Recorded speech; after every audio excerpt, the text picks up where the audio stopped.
किसी से ईर्ष्या नहीं करनी चाहिए। लेकिन आजकल हालात ये हैं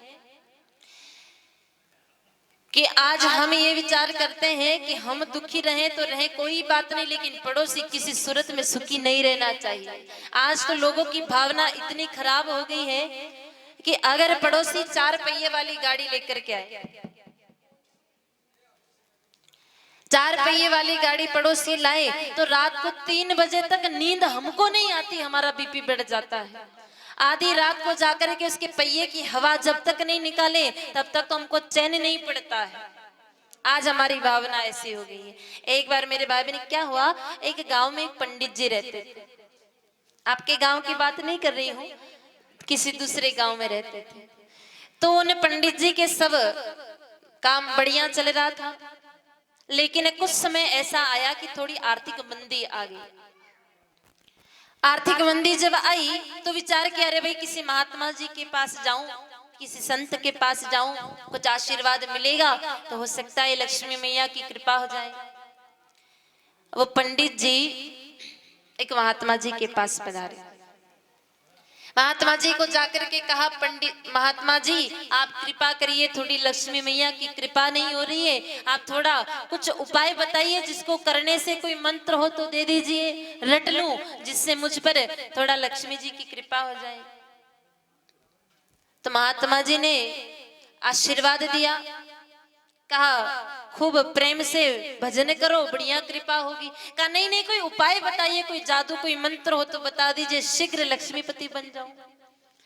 तब महात्मा जी ने क्या किया, अपने झोले में से एक शंख निकाला, शंख निकाल करके पंडित जी को दिया, कहा पंडित जी ये ले जाओ, ये आपकी इच्छा जरूर पूरी करेगा। पंडित जी ने कहा महात्मा जी कोई 1-2 लाख की गड्डी दी होती तो काम ही आता, इस शंख को लेकर के क्या करूंगा, माथा पकड़ लिया। कहा देखो ये जो शंख है ये कोई साधारण शंख नहीं, ये बड़ा मायावी शंख है। इस शंख के आगे अगर हाथ जोड़ करके तुम कुछ मांगोगे, उसी समय तत्क्षण ये तुम्हारी इच्छा को पूर्ण कर देगा, बड़ा मायावी शंख है। सोचा कि महात्मा जी तो यूं भी बड़े मस्त रहते हैं, फकीरी में रहते हैं, हो सकता है ऐसे ही गप्पे ही हाँक रहे हो, थोड़ा एक बार प्रैक्टिकल करके देख लूं, प्रयोग करके देखो तो सही। तुरंत हाथ जोड़ करके कहा, ए शंख देख मेरे पास वस्त्र नहीं है, तो मुझे 2 जोड़ी वस्त्र दिला दे।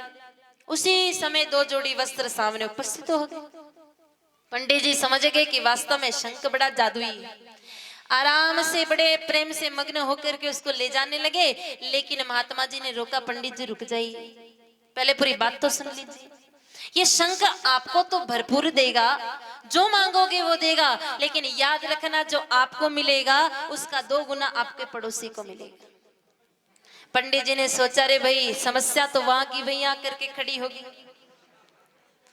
लेकिन चलो कोई बात नहीं, अब मिला है प्रसाद है, कभी समय ऐसा आन पड़ा तो इसका इस्तेमाल करेंगे। ये सोच करके लाए, एक पेटी में रखा, बड़ा सा मोटा सा ताला जड़ दिया और चाबी अपने साथ लेकर के चले गए।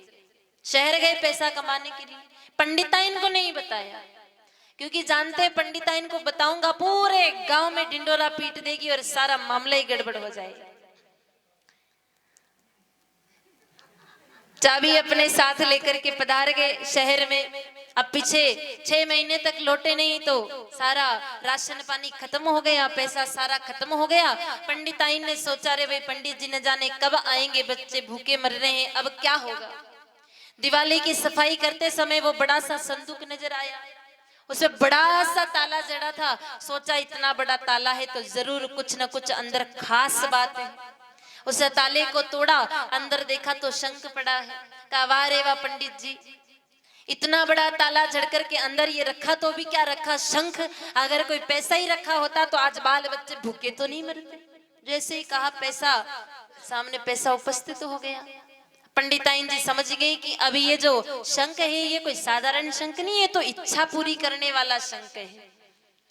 अब मेरे भाई बहन, माताओं के हाथ में कोई चीज लग जावे तो माताएं डबती थोड़ी है, रुकती थोड़ी है।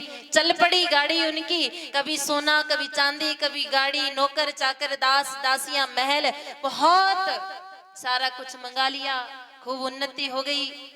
लेकिन अब उनको पता थोड़ी है कि उनके 2 मंजिल का मकान बनाए तो पड़ोसी के 4 मंजिल का बन गया है। बड़े आनंद से उसका शंख का इस्तेमाल किया। लेकिन कुछ दिन बाद पंडित जी आए। जैसे ही गली में प्रवेश किया, देखा कि जो छोटी सी अटारी थी अब बहुत बड़ा बंगला बन गया है। तुरंत समझ गए कि जरूर पंडिताइन को शंख के बारे में पता चल गया है। गए, इतने दिनों से आए थे, बीवी से मिले नहीं, बच्चों से मिले नहीं, सीधा उस शंख के पास गए और हाथ जोड़ करके कहा, देख शंख, तू अभी इसी वक्त मेरी एक आंख फोड़ दे। पंडित जी की एक फुट्टी, पड़ोसी की तो बेमोल की दोनों ही फूट गई। फिर पंडित जी ने कहा, देख शंख, एक काम कर, मेरे आंगन में 2 कुएं खोद दे। अब पंडित जी के 2 कुएं आए और पड़ोसी के तो 4 कुएं आ गए। रातों रात बेचारा अंधा पड़ोसी देख नहीं पाया और कुएं में डूब करके मर गया। याद रखिए मेरे भाई बहन, इस प्रकार की जो व्यक्ति ईर्ष्या करता है, ऐसा व्यक्ति मेरे भाई बहन भगवान के योग्य कभी भी नहीं बन पाता है। ईर्ष्या, मान, बड़ाई, इसका त्याग करने पर, निर्मत्स होने पर मेरे भाई बहन भगवान अविलंब आते हैं और उस व्यक्ति के हृदय में अवरुद्ध हो जाते हैं। ईर्ष्या का त्याग करना चाहिए। अरे भाई, पड़ोसी 4 पहिए की गाड़ी लाया है तो प्रसन्न हो जाओ ना। माउंट आबू घुमाने तो नहीं ले जाएगा, लेकिन अगर आधी रात को हार्ट अटैक आ गया तो कम से कम हॉस्पिटल तो ले जाएगा ही ले जाएगा। इसलिए प्रसन्न हो जाएं, किसी से ईर्ष्या का भाव अपने हृदय में नहीं रखना चाहिए। तब जाकर के भगवान हमारे हृदय में अवरुद्ध हो जाएंगे।